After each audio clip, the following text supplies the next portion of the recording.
হাত ব্যথা হচ্ছে, আপনার টালি দিতে দিতে এখনো তো শেষ হয় নাই।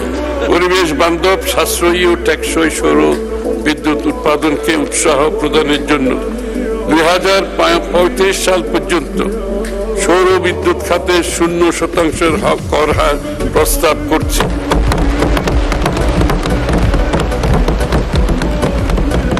হবে না।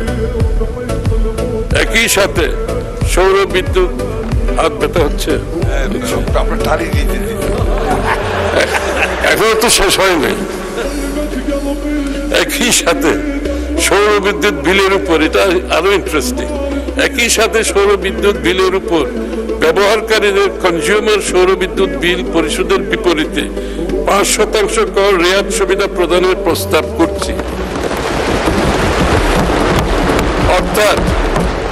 অর্থাৎ যারা সৌর বিদ্যুৎটা ব্যবহার করবে তারা 5% রেয়াত সুবিধা পাবে।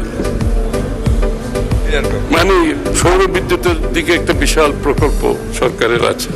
সকল ধরনের ইলেকট্রিক ভেহিকেল ইভি বিআরটিএ তে রেজিস্ট্রেশন ও নবায়নের ক্ষেত্রে বিদ্যমান অগ্রিম আয়করের পরিমাণ 2 লাখ টাকা হতে কমিয়ে ইলেকট্রিক গাড়ির 200, 300, 400 এবং 400 কিলোওয়াটের বেশি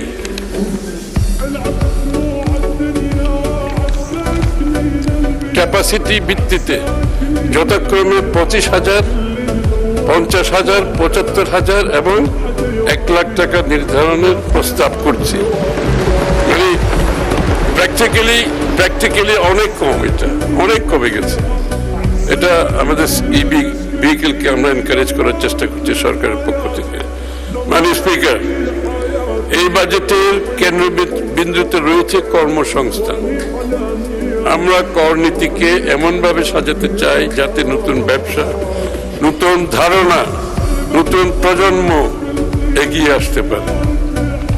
তরুণ নারী, তরুণ